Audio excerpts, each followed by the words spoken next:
Hello, this is Paulina B. You are listening to episode number 7 of my weekly show.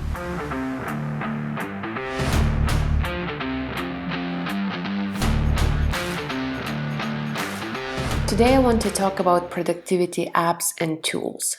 Let's look at the underlying promise of these products and figure out why they don't work for most people. If you want to learn why none of the productivity tools have worked for you, stay tuned. Welcome to the Monthly Method Podcast. This is a show for solopreneurs, creators, and artists who have a burning desire to launch a project. This is for a project that is not urgent but truly important, the one your best life depends on. Your host, Paulina B., is a certified Scrum Master. She brings a proven record of launching successful projects, both professional and personal. You will hear about tested techniques that lead to calm, consistency, and results. Stay tuned to turn your idea into reality 1 month at a time. If you look at all the productivity tools and apps out there, you will quickly find that they all sell the same message. If you use our products, you will get more things done. It's not so harmful at first glance, isn't it? However, all these messages have an underlying assumption that is fundamentally flawed. They assume that if a person enters his task into their productivity app, and when it's time to do the task, all he needs to do is to check the app, see what's on the schedule, and start doing the task. As if he's a robot, as if he doesn't have any resistance, as if when he sees a difficult task on the to-do list, he doesn't want to go and watch Netflix instead. The true and honest marketing messages for these apps should be, assuming you're a robot and you don't have a human brain, you will get more done by using our app. But we all understand that this is a very unrealistic assumption to have. We are not robots and we do have human brains. Assuming that people don't have resistance before doing hard work is the biggest mistake creators of these productivity apps make.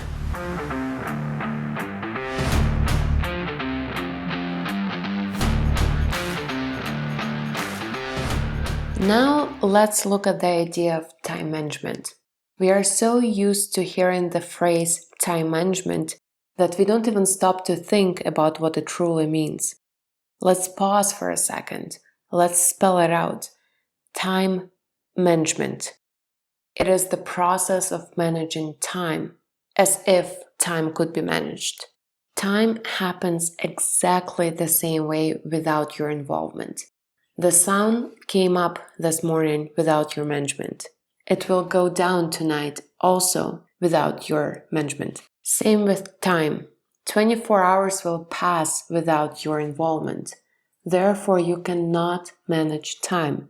You cannot make more of it. If we have no impact on time, if it is always 24 hours, why on earth are we trying to manage it? What exactly are we managing? You cannot manage time. It is fixed. You can only manage yourself. It will be better if we all stop using the words time management and start calling things as they truly are, self-management. Because in your productivity journey, you can only manage yourself. Whenever we have to do something, we have to manage ourselves, not our time. What are we talking about when we say self-management? Self-management is not the process of entering tasks into your productivity app. It is not planning our days to a second. It is not about having a perfect schedule. Self-management is dealing with all that comes up when it's 1 in the afternoon and your schedule says you need to work on a project for the next 2 hours. I guarantee when it's 1 p.m. and you see this task on your calendar, you will not want to work on it. No matter how much you paid for the productivity app or how much time you spent planning things out, you will not want to do it. You will want to watch Netflix. You will want to check Instagram or YouTube. You might even want to clean those kitchen cupboards, but you will not want to work on that report. I am 100% sure of that. And that's when self-management happens. In those times when you're making a choice of whether to start working on a project or go watch Netflix. All the productivity tools simply assume that you will start working on a project if it was entered in their app or in their calendar, but we all know that it is a lie. Most of the time we prefer to do something easier, like responding to emails or checking social media. What differentiates people who get things done versus the ones who procrastinate? It is not their productivity apps. It is their ability to do what they said they would do. If they planned to work on a project at 1 p.m., when it's 1 p.m., they work on the project. This is the recipe for success everyone is looking for. Just show up for what you said you would show up for. It is very simple, but not that easy. Plan your days and then show up for that plan. The productivity app is irrelevant. You can use a simple sheet of paper for all I care and be more productive than 99% of people around you.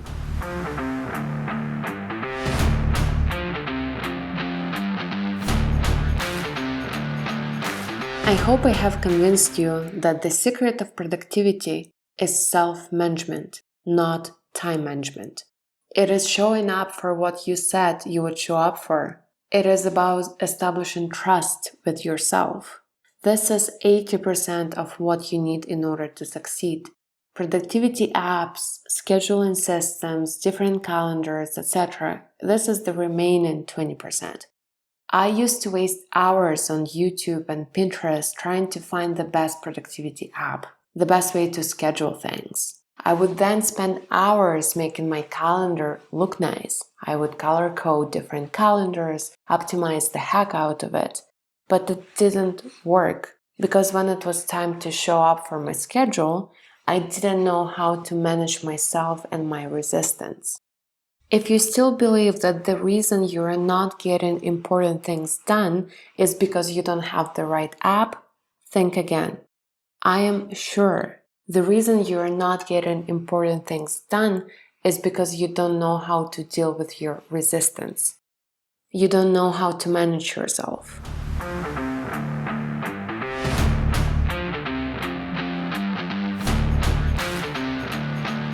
When I first planned out this episode, I wanted to include some practical tips, but I decided to break it down into two parts. I think the idea of time management versus self-management is so important. I want you to really understand it and think about it. I don't want to dilute it with other ideas in the same episode. Next week, I will give some practical tips on how you can work with your resistance and how you can finally show up for your calendar. Have a great week, everyone. Please subscribe if you want to get a freshly baked episode delivered to you next Monday. And also check out the show notes for a weekly reading recommendation. This week, I recommend a book that influenced me in developing some of the concepts covered in today's episode. Thank you for listening to this episode. If you want to ask a question, leave a comment, or share something interesting, please use the link provided in the show notes. I look forward to hearing from you and answering your questions in the upcoming episodes.